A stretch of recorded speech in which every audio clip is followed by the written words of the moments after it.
Halo semuanya, saya Nazwa Fahidin Harahap.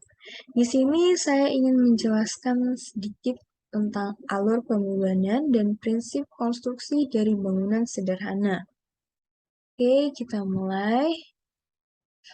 Pertama, apa itu beban pada bangunan sederhana?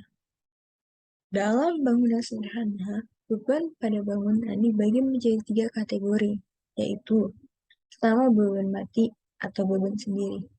Merupakan beban dari semua bagian bangunan yang berdiri dan bersifat tetap, di mana tidak akan terpisahkan dengan bangunan, seperti atap, dinding, balok, dan sebagainya.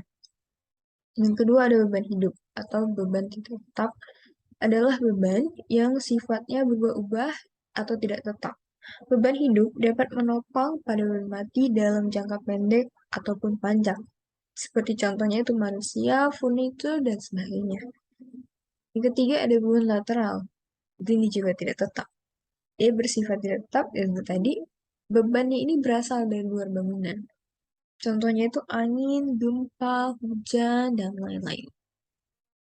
Lihat di gambar. Ini adalah beban hidup. Dia berada di bagian sini. Ini dead load itu merupakan beban mati, itu merupakan seluruhan bangunan. Beban berat dari bangunan itu sendiri. Selanjutnya ini ada snow load, negative point, atau yang lainnya ini merupakan beban lateral atau tidak tetap. Mungkin ada gempa, itu tidak tetap. Selanjutnya konstruksi bangunan. Apa itu konstruksi? Konstruksi merupakan cara dalam merangkai atau menyusun elemen-elemen struktur agar dapat menopang bangunan. Dengan kata lain, dia merupakan penunjang dari struktur. Maka prinsip konstruksi adalah bagaimana tahapan dalam membangun sebuah bangunan, bagian-bagian konstruksi bangunan, yaitu pertama ada atap, kedua ceiling, ketiga pertama atap, yang kedua lantai, yang ketiga ceiling, keempat dinding, kelima fondasi. Tapi kita mulai dari fondasi, di bagian bawah dari bangunan. Jadi, fondasi merupakan bagian bangunan yang terletak di bawah permukaan tanah, di mana keberadaannya menjadi penghubung antara bangunan dengan tanah. Kegunaan dari fondasi adalah sebagai penopang utama dari bangunan. Fungsi utama fondasi adalah sebagai penyalur beban dari atap, dinding, dan lantai ke tanah untuk menjaga bangunan itu tetap kokoh berdiri.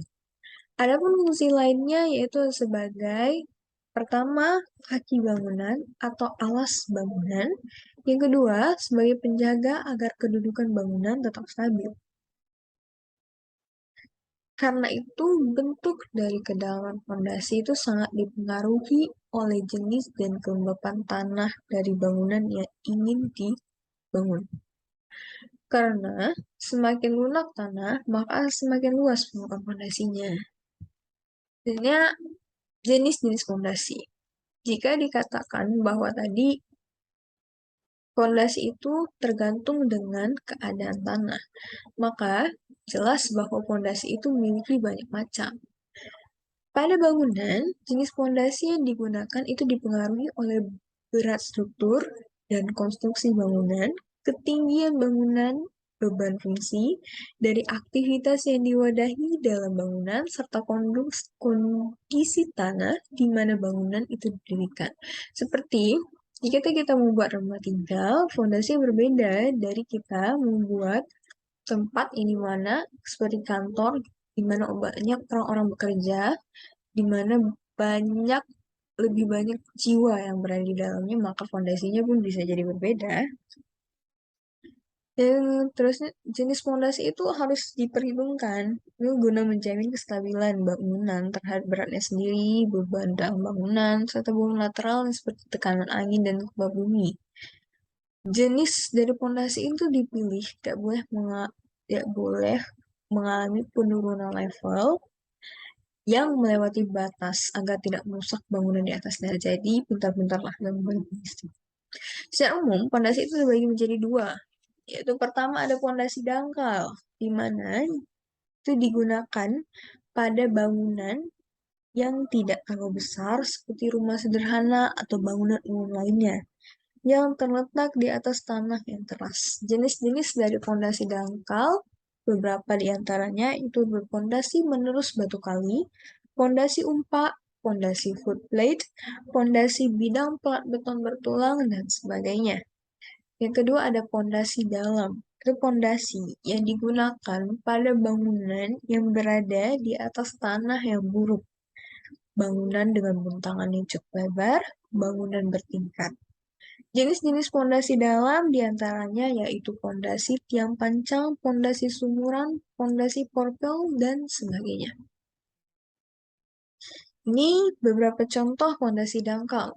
Pertama itu pondasi batu kali. Itu pondasi yang sering digunakan pada bangunan sederhana. Yang kedua, kita lihat ada pondasi footplate atau cakar ayam. Ya, karena memang disebut cakar ayam karena memang bentuknya seperti cakar ayam. Itu biasa digunakan pada bangunan bertingkat 2 sampai 4 lantai dengan tanah yang stabil atau rumah sederhana dengan tanah rawa yang berair. Yang selanjutnya ada pondasi umpak. Pondasi dangkal yang paling sederhana yang sering digunakan pada bangunan yang tidak permanen atau bangunan dengan memiliki struktur ringan seperti kayu. Tahap pemasangan pondasi batu kali. Pertama, persiapan. Yang pertama adalah penentuan bagian yang akan digali dan mengukurnya. Nah, persiapan dari merencanakan pondasi. Hal ini sesuai dengan jadi kita tuh harus menentukan itu harus sesuai dengan bagian yang udah kita gambar atau yang kita memang ingin kita buat di situ pondasinya. Yang kedua itu adalah galian. Pondasi jelas harus digali karena bagian pengertian pondasi mengatakan bahwa pondasi adalah bagian bangunan yang berada di bawah tanah. Maka jelas yang paling penting kita harus menggalinya terlebih dahulu.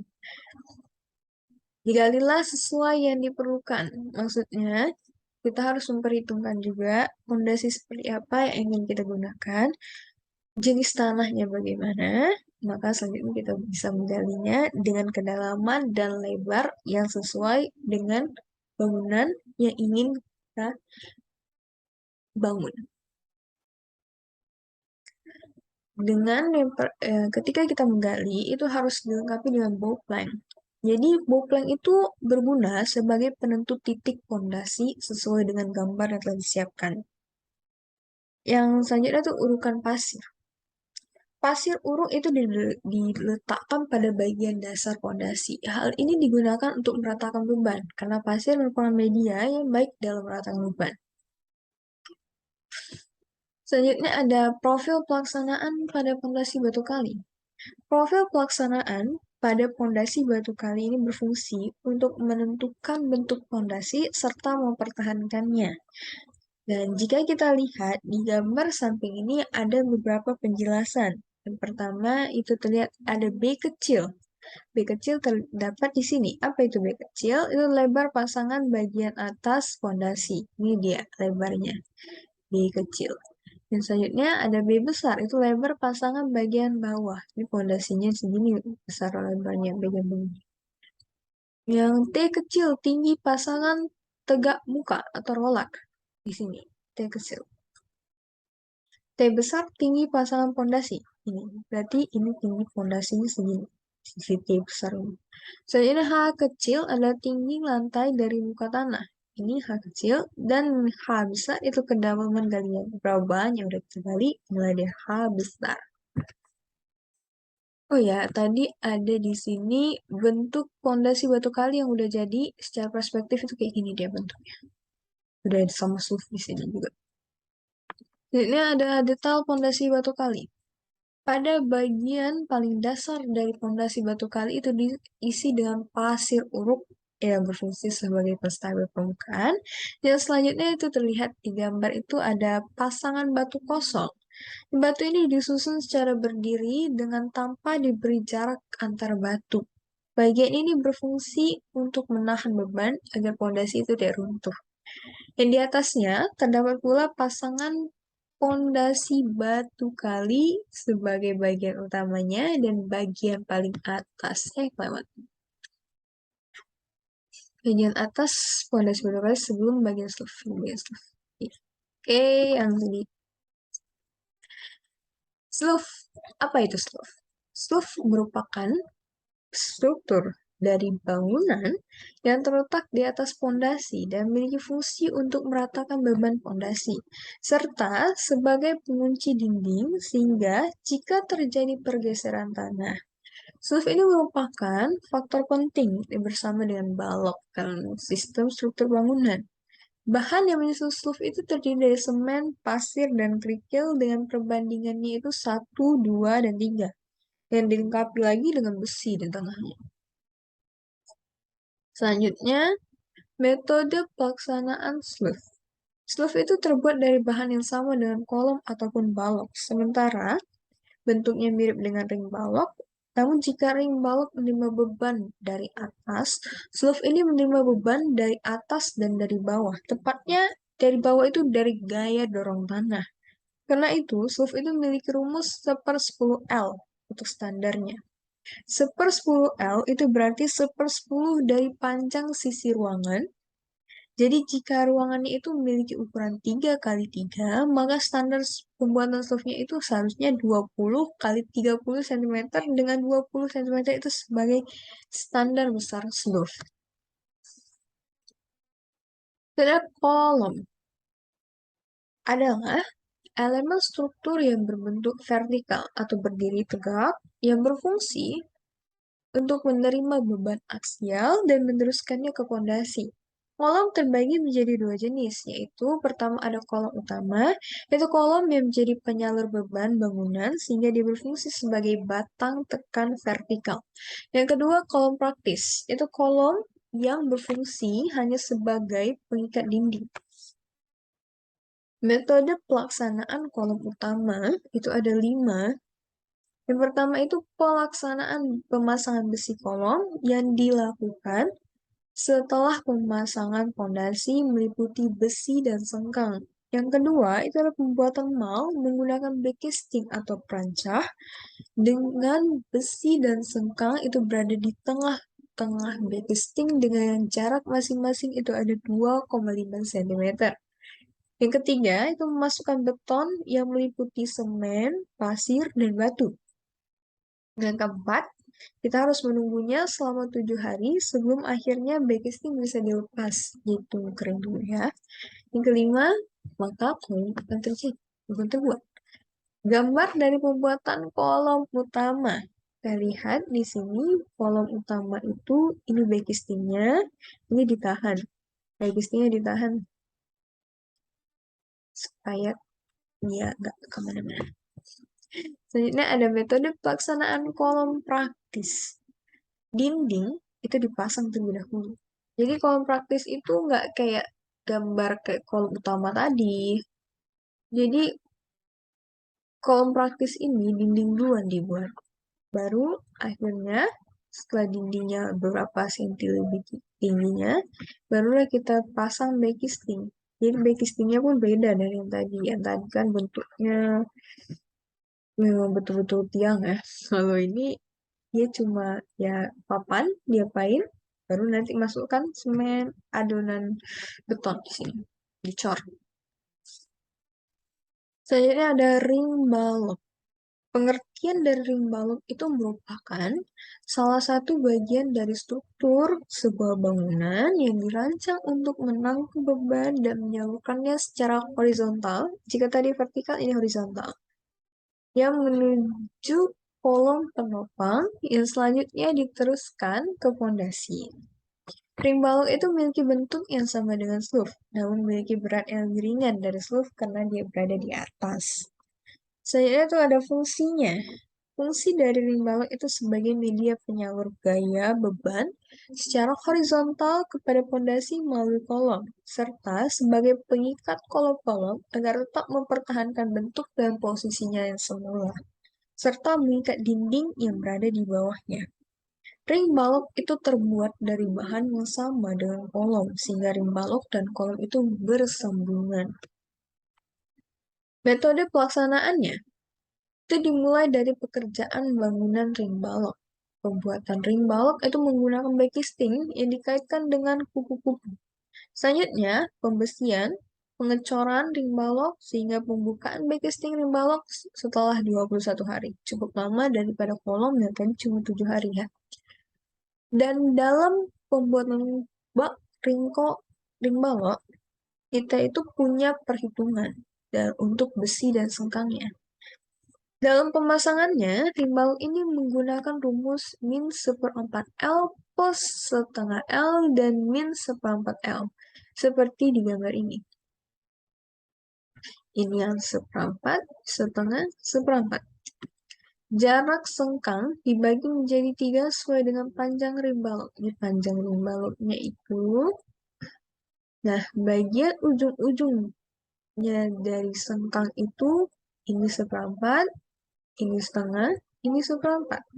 Jadi yang ujung-ujung dari ini dia lebih rapat dari bagian tengah. Hal ini untuk menjaga bentuk ring balok agar tidak melengkung ke bawah. Jadi jika ini rapat, ini renggang, maka beban yang diterima akan ditanggung sama yang di ujung-ujungnya ini. Sudah dia kenapa dia memiliki rumus seperempat L, setengah L, dan seperempat L. Jadi ini seperempat, ini setengah. Jadi kalau digabungin dia jadi 0. Jadi gayanya tidak ada yang melengkung.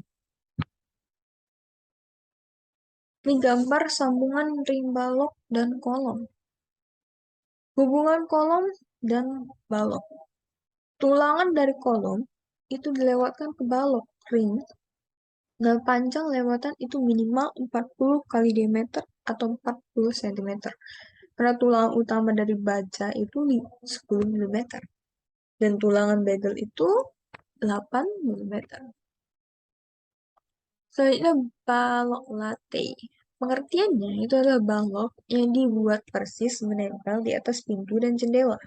Fungsinya apa? Fungsinya untuk menghindari kusan agar tidak menerima beban bangunan secara langsung. Hal ini agar bentuk kusan tidak melengkung akibat dari tidak dapat menahan beban. Alasan lainnya adalah untuk menjaga bentuk kusan ketika terjadinya gempa. Ini gambar bentuk balok latte. Dan ini dia balok latte-nya. Dia berada tepat di atas kusen. Selanjutnya ada atap. Atap merupakan bagian paling atas dari bangunan yang berfungsi untuk melindungi bagian dalam bangunan dari teriknya sinar matahari, hujan, dan perubahan cuaca lainnya, serta benda-benda asing yang secara sengaja ataupun tidak sengaja ingin masuk di bagian dalam bangunan. Komponen-komponen dari atap itu banyak ya. Yang pertama ada kuda-kuda, yaitu suatu susunan konstruksi batang yang berfungsi untuk mendukung beban atap termasuk juga beratnya sendiri dan sekaligus dapat memberikan bentuk pada atap. Ya, kuda-kuda itu merupakan penyangga utama pada struktur atap. Biasanya kuda-kuda itu terbuat dari kayu, bambu, baja, dan beton betulan. Selanjutnya ada ikatan angin. Apa itu ikatan angin? Itu merupakan pengikat yang menjaga kuda-kuda agar dapat tetap berdiri tegak dan sejajar. Balok angin ini dipasang dengan posisi miring dari tiang tengah kuda-kuda bagian atas ke tiang tengah kuda-kuda lainnya di bagian bawahnya. Ikatan angin terdiri dari dua buah, di mana yang satunya dipasangkan berlawanan dari yang lain, berfungsi sebagai penghubung antara kuda-kuda yang satu dengan yang lainnya. Selanjutnya ada jurai. Jurai itu dibagi menjadi dua, yaitu jurai dalam dan jurai luar. Jurai dalam adalah bagian yang tajam pada atap dari garis tiris atap sampai ke hubungan. Terdapat pada pertemuan dua bidang atap pada sudut bangunan ke dalam. Jurai luar itu bagian yang tajam pada atap dari garis tiris atap sampai ke hubungan terdapat pada pertemuan dua bidang atap pada sudut bangunan keluar. Dan gording. Gorden adalah bagian yang membagi bentangan atap dalam jarak-jarak yang lebih kecil pada proyeksi horizontal. Gonding berada tepat di atas kuda-kuda, tegak lurus dengan arah kuda-kuda. Usuk atau kasut ialah bagian yang berfungsi menerima beban dari penutup atap dan reng serta meneruskannya ke bording. Usuk ini dipasang dengan jarak 40 sampai dengan 50 cm antar satu dengan yang lainnya dengan arah tegak lurus atas gorgi. Selanjutnya ada reng. Reng adalah bagian yang menjadi tumpuan langsung menutup atap dan meneruskannya ke usuk atau kasut. Reng akan digunakan pada atap dengan penutup dari genteng. Dipasang pada arah tegak, lurus dan usuk dengan jarak penyesuaian dengan panjang dari penutup atapnya ke genteng. Hubungan. Hubungan atau knock adalah sisi teratas dari atap yang selalu dalam kedudukan mendatar. Hubungan ini seringkali menjadi penentu arah bangunan. Jadi merupakan tempat bertemunya bidang atap bagian atas. Talang. Talang, apa itu namanya? Itu merupakan saluran air pada atap yang berfungsi mengarahkan air agar jatuh ke tanah. Fungsi utama dari talang air hujan itu adalah untuk mengalirkan air dari atap ke tempat yang telah ditentukan. Itu berupa talang vertikal atau saluran air hujan atau bahkan sumur. Tujuan utamanya itu adalah untuk mencegah cucuran air hujan dari atap turun tidak pada tempatnya. Karena itu, biasanya talang ini ditempatkan di bagian tepian, pertemuan antar bagian atap atau dinding sama rumah. Lesplank atau lesplank adalah bagian yang berfungsi untuk mengunci susunan kasau agar tetap berada pada tempatnya. Karena kasau hanya ditahan dengan paku hingga dia ada kemungkinan untuk bergeser. Secara segi konstruksi sendiri, lesplank ini untuk ini dia akan menciptakan bentuk yang kokoh dan tidak berubah atau rigid dari susunan kasar. Dari segi estetikanya, lesplank ini berfungsi untuk menutupi kasau yang berjajar di bawah susunan genteng atau bahan penutup atap lain dari jadi tampilan atap itu menjadi terlihat rapi. Nah, ini gambarnya, gambar atap. Ini meliputi ada balok nok di sini, tiang kuda-kudanya di sini, terus ada lespang di ujung sini, terus di sini ada boarding. Boarding itu punya nama lain ya, itu tupai-tupai. Itu kaso di sini, reng di sini. Nah, di sini juga ada yang lain, ini ikatan angin. Jadi ikatan angin bentuknya kayak tadi, dikatakan bahwasanya yaitu dia menghubungkan bagian atas ini ke bagian bawah dari kuda-kuda yang ada di seberangnya. Nah, dia ini sepasang. Dikatakan dia sepasang, namun dia saling bertolak belakang. Apanya kan saling bersilangan. Ini dia bersilangan. Yang satu ke sini, satu ke sini. Terus di sini ada jurai. Jurai luar itu di bagian ini. Dia menghadap keluar. Nah, ini jurai dalam. Ini dia bentuknya set. Nah, ini bagian dalamnya. Ini kan keluar, ini ke dalam. Ini jurai luar, ini jurai dalam. Saya ada talang. Yang terlihat di gambar ini, bentuk talangnya itu diletakkan di antara atap, antara sambungan atap. Ini dia, talang airnya. Maka, dengan terakhir itu, berakhirlah presentasi saya. Maaf jika saya agak berbelit atau saya ada salah kata. Saya mohon maaf. Ya, kalau gitu sampai jumpa.